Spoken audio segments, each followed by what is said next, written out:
everything. Something about your love, something about your love changes everything, changes everything. Something about your love, something about your love changes everything, changes everything.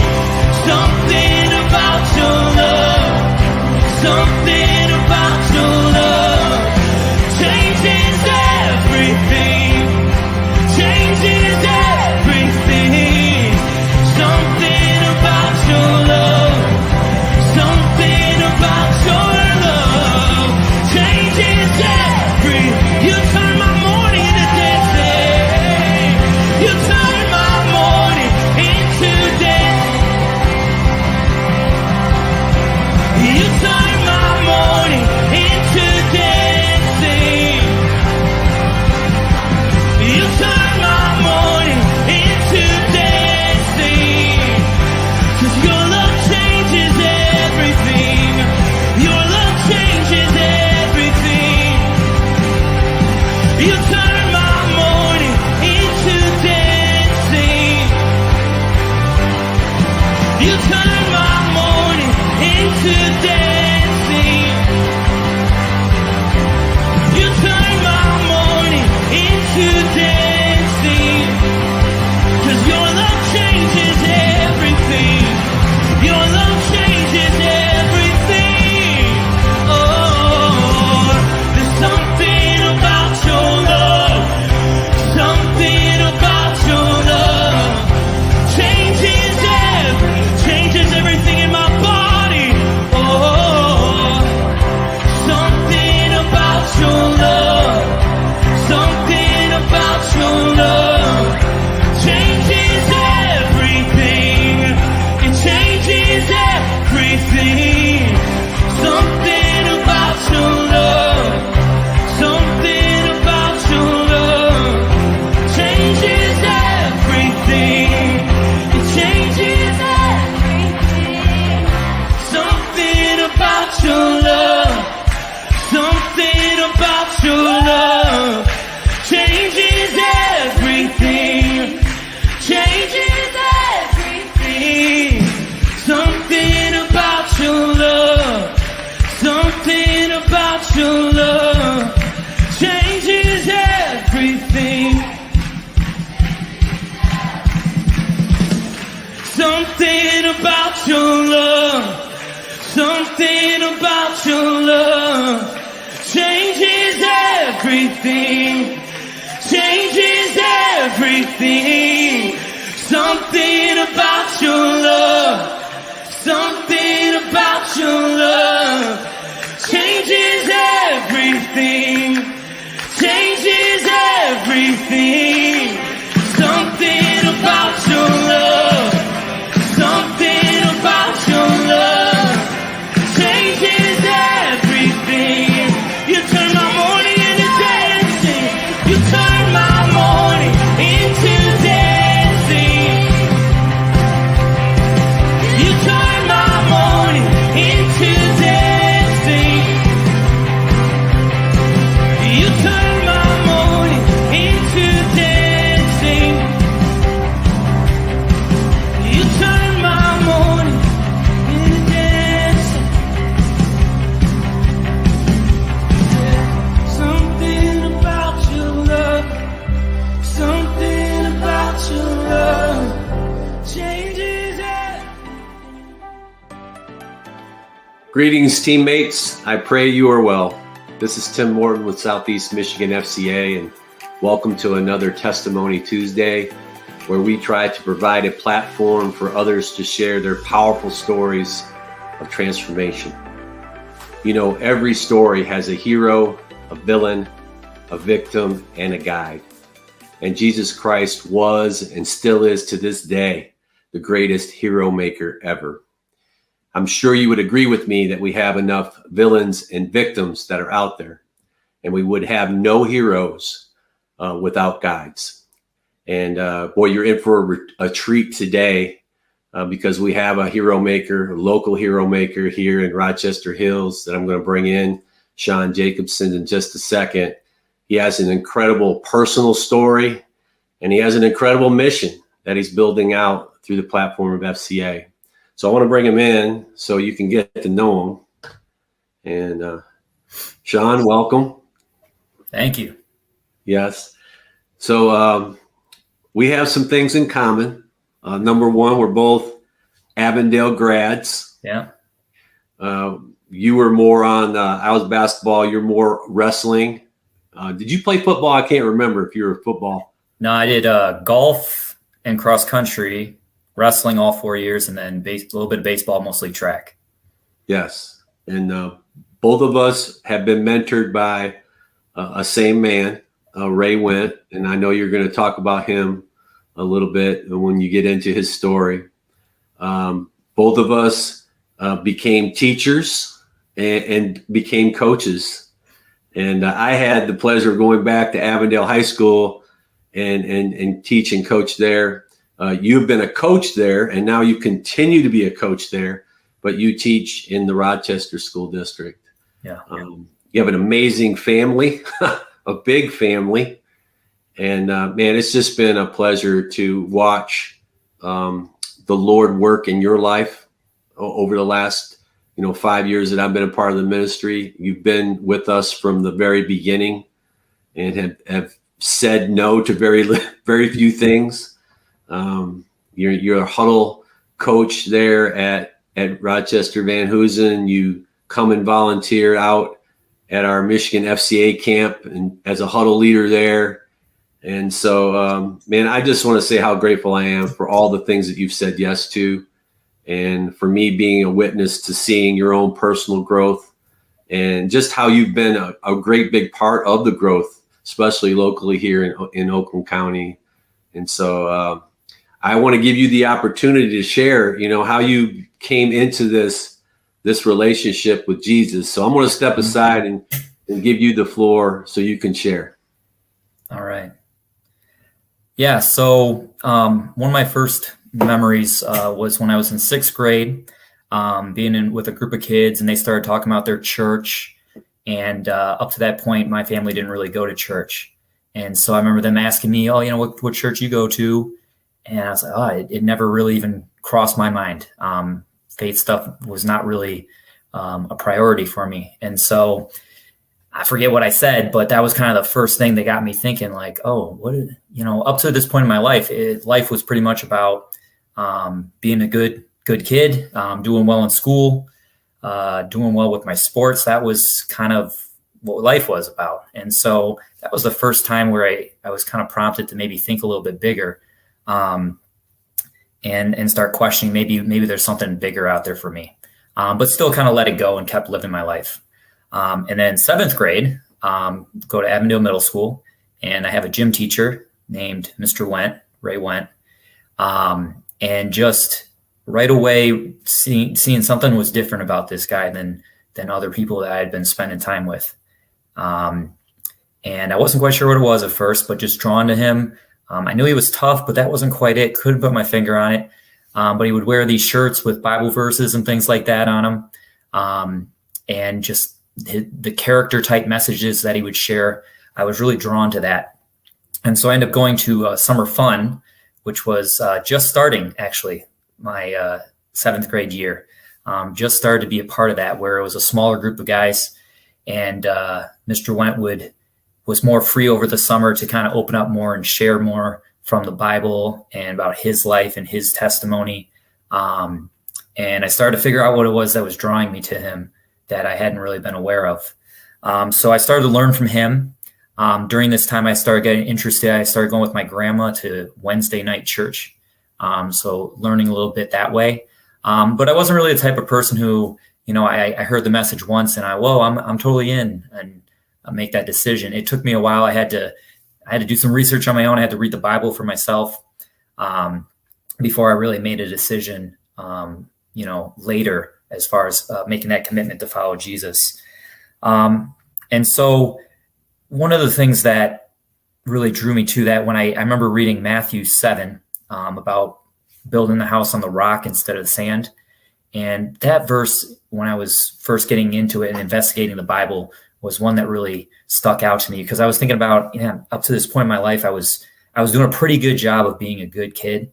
I was a good student, never got into trouble. Not an all-star athlete, but a good athlete, and had been somewhat successful, but up to that point, still empty, still not good enough, still feeling insecure about myself.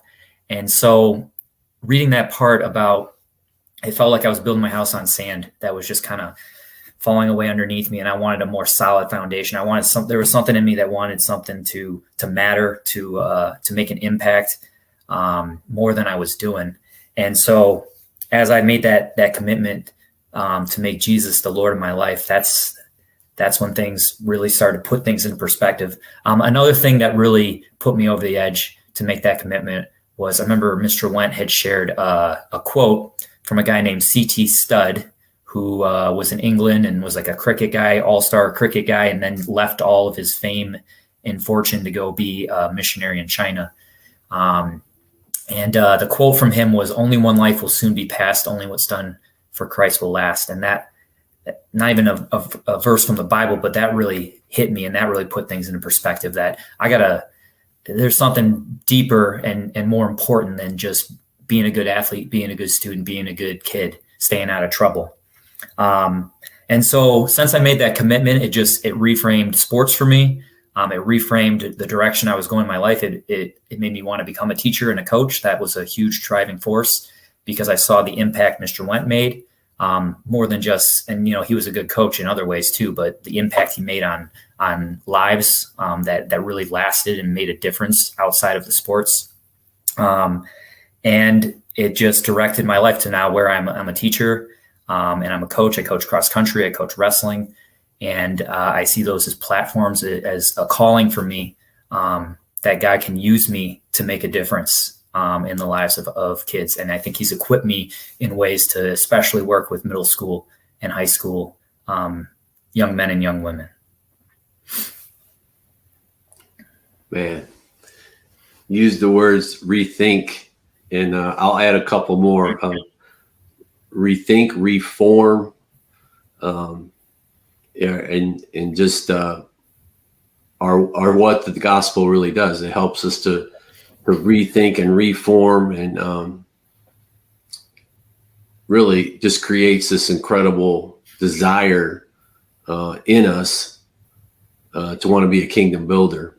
Mm-hmm. This is all about being a hero maker, Sean, and it's quite clear that you wouldn't be where you're at today without the influence and the guidance of Coach Went.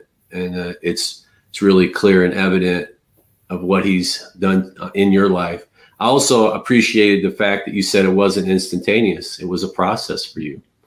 And that consistency of seeing it modeled by him is really what drawn you to it. And I know you were able to see fruit happen in his life, in the lives of others around you, and in your own.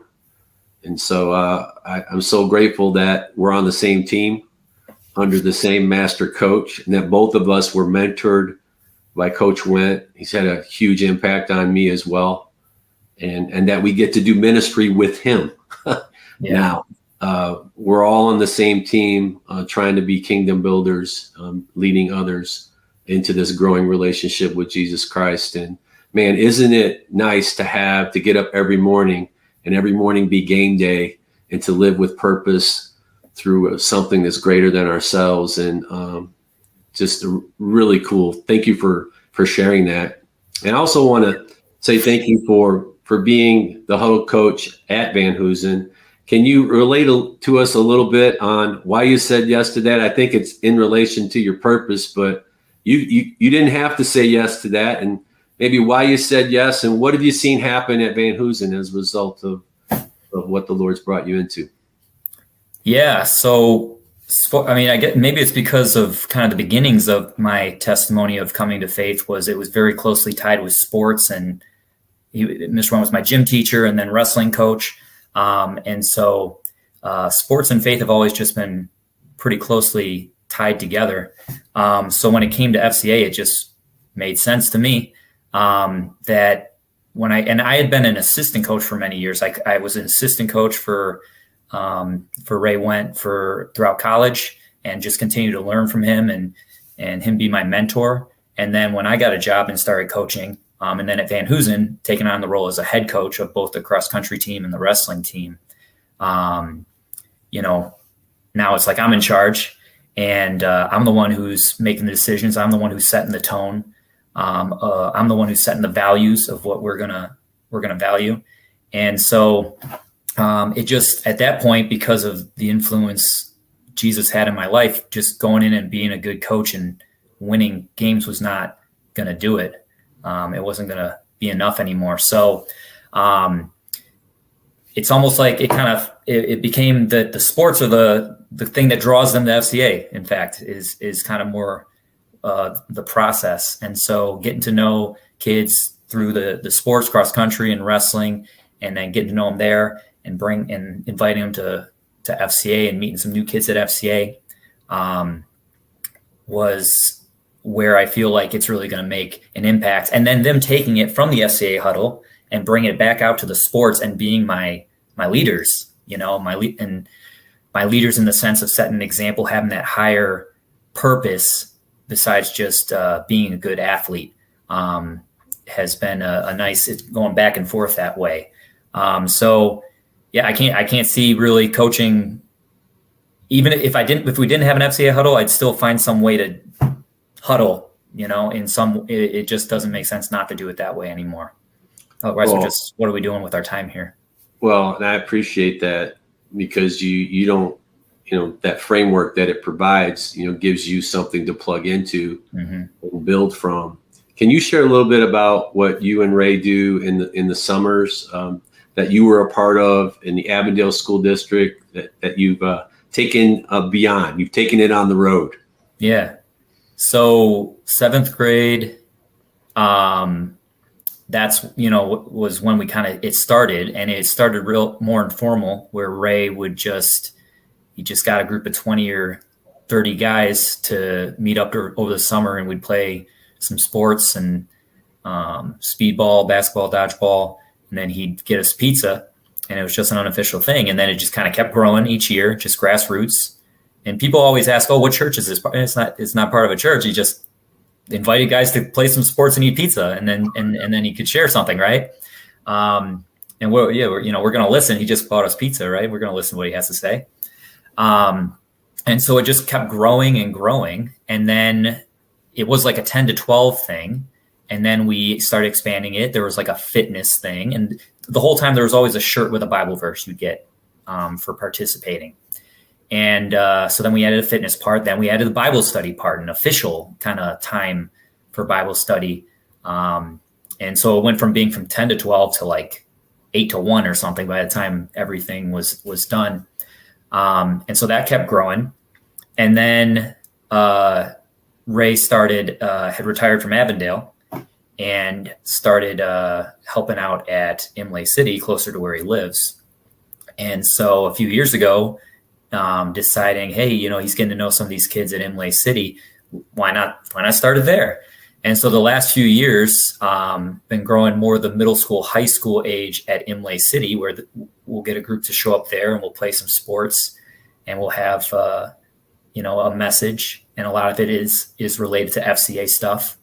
And then in the meantime, back at Avondale, we've been doing evenings where we'll get high school, college, and outside of college guys will keep coming back. Guys who, I don't know the full story behind all the guys that come, but I think a large number of them, they don't go to church, right? This is their exposure to the gospel through just meeting up because they enjoyed Mr. Went. So it's been cool to see both of those influences, the influence still at Avondale, and then the seeds that are growing at Imlay City. Amazing. And I mean, you guys were doing FCA before you even knew about FCA, because you were using sport as the draw. Right. There was some intentional time, but as both of you grew in your own journeys, you said, well, that little bit's not enough. We got to take it to another level. And I want to be honest with you, all the leaders that when we started rekindled the FCA huddle back at Avondale about 4 or 5 years ago, they all came out of that summer fun program. Right. They were all part of it. So the seeds that were planted in there, man, were cultivated. There was opportunity. And I can't tell you how much I'm inspired by that whole program. And I would love for that to be a model and a part of everything where that FCA is at the high school level. I feel like summer fun would be just like a natural fit to have in the community because it gets them sooner, you know, and there's that thing in the summer where you get to go, you get to have some fun. There's some sport, but there's also that very intentional time and just planting some really good seeds in these young people. So, and then the cool part is I've come to those never too olds where you've got age ranges from middle school all the way up to people in their 30s gathering together to compete, to really have some fun and compete hard, because that's always a part of it. But then you have pizza, but then there's that intentional time. And man, I just think it's fantastic. So I want to thank you for carrying that tradition on. And in my heart, I want to keep this thing going. And it's a part of Coach Went's legacy. And it's a part of what he's leaving behind is this amazing thing. I call it the accountability sweet spot. You know, Coach Went was a guide for you and discipled you. And then you became a disciple that wanted to disciple others. And now you're doing that now. And so all these young athletes that you get to influence, you're training them up to influence their peers. And this is how the gospel is supposed to work. It's what gives us purpose. And sports is just the connector. It's just this amazing connector that will bring people together that normally would not be together. So can I add to that, Tim? Absolutely. I was thinking about how sports are a nice spot for kids to step up and take these leadership roles, right? Where they can become a disciple maker on a sports team, where it might be a little intimidating just, talking to a stranger on the street. But kids come to an FCA huddle and they get coached up and they take on leadership roles and they start growing and seeing themselves as a leader. And then they go out to their sports teams, right? Where that's an area where they can make an impact. They can step up as a leader, and other kids are going to listen to them as their teammate. And so, that works out real nice. Amen. And I think the best is yet to come in the Rochester School District. And just, again, so grateful for you and your commitment level to this and being a part of our team. And I'm excited for our time next Wednesday when I get to come out and as we dive into the core book. And I hear that there's been 25 to 30 that are showing up at your huddle. Yeah, we have more like 35 coming up on 40 now. That's absolutely amazing. We're out of room for chairs, so some kids have to stand, but that's all right. Well, that's a great problem to have, and we want to give all honor, praise, and glory to God and how He's working in the hearts of those young people. But it would not have happened without a guide like you. So thank you again, and God bless you, and we'll talk to you soon. Thanks, Tim. Well, that was encouraging, and I'm so grateful for Sean and his willingness to say yes to this. And it just goes to show you when you really live out your purpose and you make Jesus the Lord of your life, you feel compelled to give back with the gifts and abilities that God has given you and where He has placed you. And so if you are a man or a woman that would love to be a part of our ministry and be an empowered volunteer like Sean, we would love to have that conversation with you. And so reach out to us. But till again, on next time on Testimony Tuesday, this is Tim Morton with Southeast Michigan FCA, where our mission is to lead every coach and athlete into a growing relationship with Jesus Christ and